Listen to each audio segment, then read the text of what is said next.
Hello दोस्तों, कैसे हो आप लोग। उम्मीद करता हूँ अच्छे होंगे। आज मैं वीडियो एक और डालने वाला हूँ। पहले मैं वीडियो डाला था, मेरे ससुराल वाले मुझसे 2 लाख रुपए मांग रहे हैं। महीना पहले, शायद 15 दिन पहले डाला था।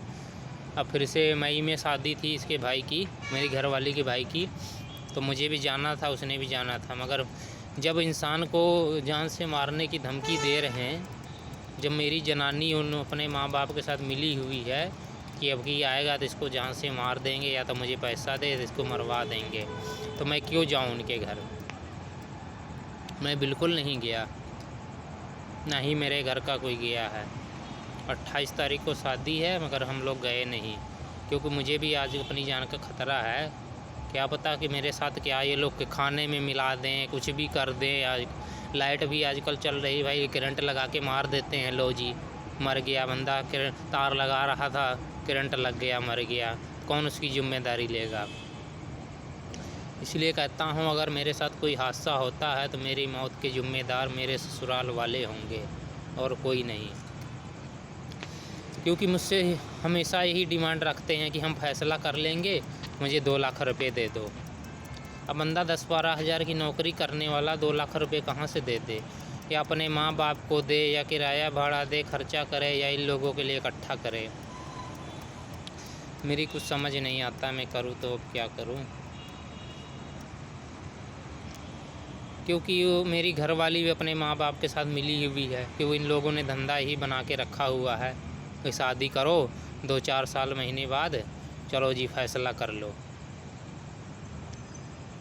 2 साल हो गए, 2-3 साल हो गए मेरी शादी को, मगर ये लोगों ने कभी अपनी बेटी को बसने नहीं दिया। सुबह शाम फ़ोन करते रहते हैं, इसको पट्टियाँ पढ़ाते रहते हैं, सिखाते रहते हैं कैसे ड्रामे करने हैं, कैसे नहीं करना। एक बार इतने साल शादी को हो गए, कभी ये नहीं सोच मेरे लिए 10 रुपये खर्चा की होगी, कि कभी 10 रुपये खर्चा की हो, कोई घर में चीज़ ख़त्म हो के 10 रुपये की ले आई हो। जो जनानी अपने माँ बाप के लिए इकट्ठे कर कर रखती हो, अपने आदमी के लिए 10 रुपये ना खर्चे, उसका क्या करना रख के। अब या तो मैं इससे छुटकारा पाऊँ या तो 2 लाख रुपये दूँ, तभी मेरा छुटकारा हो सकता है। अगर 2 लाख रुपये भैया, 10-12 हज़ार की नौकरी करने वाला, 10-12 हज़ार नौकरी करने वाला कहाँ से 2 लाख देगा इकट्ठे करके।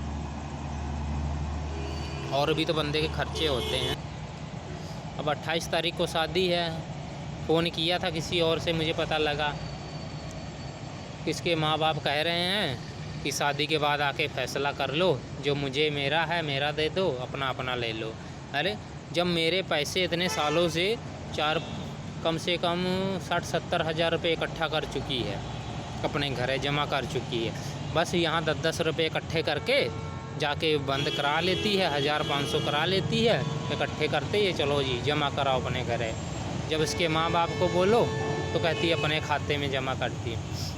अब मेरी समझ में नहीं आता, जब रहना वहाँ अपने आदमी के साथ, कमाना खाना अपने आदमी के साथ, अब पैसे अपना आदमी दे तब भी तो 10-10 रुपये इकट्ठे करके 1000-2000 हो जाए तो अपने घरे जम भेज देती है। ये कहाँ की इंसानियत है। क्या माँ बाप इसके बसने नहीं दे रहे हैं? क्या उस भी इसके माँ बाप की सबसे बड़ी चाल है, इसके माँ बाप की गलती है, इसको बसने नहीं देते हैं। क्योंकि इन्होंने लालच पड़ा रहता है इनको कि हमारी बेटी पैसा इकट्ठा करे, गांव में जाती है, जैसे होते हैं 20-25 हज़ार, चलो जी बकरी भैंसी ख़रीद लो, उसके बाद हमरी हो गई। बस सुबह शाम फ़ोन कर कर के ये हमरी है, वो तुमरी है, वो हमरी है, वो तुमरी है, बस यही चलता रहता है। अरे कम से कम अपनी बेटी को कहीं बसने तो दो। अगर ये लोग नहीं बसने देते, मैं शादी में इसलिए नहीं गया क्योंकि मुझे भी अपनी जान का खतरा है। क्योंकि जब इंसान धमकी दे सकता है जान से मरवा देंगे, तो ये लोग कुछ भी कर सकते हैं, कोई भी हादसा कर सकते हैं मेरे साथ। इसलिए मैं शादी में गया नहीं। अब ये लोग कहते हैं कि शादी के बाद आओ और फैसला कर लेंगे, जो हमारा है हमें दे दो, जो तुम्हारा तुम्हें ले लो। अरे जो हमारा हमें क्या मतलब होता है इनका। बंदा जो चुन्नी चढ़ा के लाया हो तो उनके माँ बाप ने क्या अपनी बेटी को दे दिया था? 2 जोड़ी कपड़े तो दिए थे, और क्या दिया था? एक 1500-1000 रुपये की अलमारी होगी, 1500-2000 का बेड होगा, कितने हो गए? चलो 5000 लगा लो, 10,000 लगा लो, हैं 10,000 खर्चा लगा लो इनका। जो 50-60 हज़ार रुपये इतने दिन से अपने घर जमा कर चुकी है, वही मैं कहता हूँ कि मेरे अपना काट लो, जितना है खर्चा वो मेरे मुझे दे दो। मगर इन लोगों की चाल है कि जो अलमारी दिया होता है, जितना अपनी बेटी को दिया होता है, वो वापस ले लो। इनसे केस करने की धमकी देते हैं कि वापस ले लेंगे केस करके, बाद में हम और तीसरी जगह चिपका देंगे। वही एक अलमारी बेड और कितनी जगह चिपकाते रहेंगे। कोई बंदा मूर्ख तो होता नहीं है कि 2-2 3-3 जगह छोड़ी हुई को फिर कोई उठा के ले जाए। फिर अगला पूछताछ करेगा ही, इतनी जगह से शादी ये क्यों नहीं टिकी। 2-2 3-3 शादियाँ हो रही हैं तो क्यों नहीं बसी। इसके माँ बाप और जगह शादी कर रहे हैं। एक अलमारी बेड दिया हुआ 10,000 का, वो भी वापस ले लेंगे तो चौथी जगह दे देंगे, 5वीं जगह दे देंगे, और कितनी जगह देंगे। वही बांटते रहेंगे कि अपनी तरफ से हमें एक पैसा ना लगाना पड़े कि अपनी बेटी को और जगह शादी करेंगे तो एक पैसा लगाना पड़ेगा, सामान देना पड़ेगा। अब ये लोग सोचते हैं कि जो इनको दिया है वही वापस ले लो बस, क्योंकि हमें खर्चा नहीं करना पड़ेगा। अलमारी बेड दिया था वही वापस ले लेंगे, फिर हम और जगह चिपका देंगे।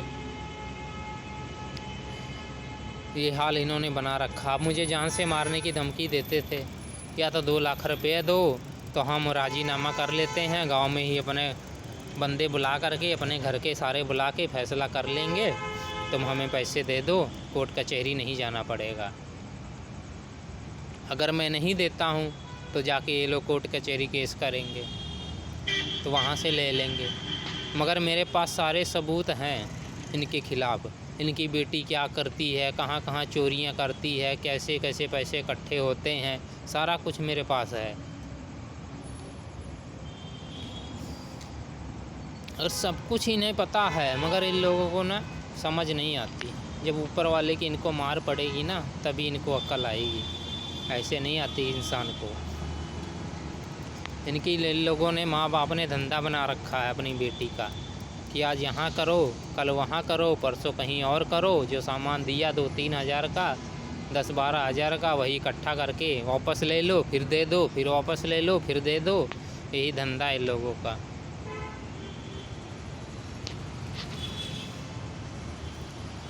यही मैं बताना चाहता हूँ यार। अब मैं करूँ तो अब क्या करूँ, नहीं कुछ समझ नहीं आती। या तो मेरे पे केस करेंगे, या तो मुझे जाना पड़ेगा, या तो शादी के बाद अगर मैं गया, मई आखिरी मई में शादी है, कुछ भी हो सकता है। उसे मेरी कोशिश तो यही है कि मेरा जाना नहीं है। जो इंसान को जान तरह हो कि क्यों जाएगा वहाँ।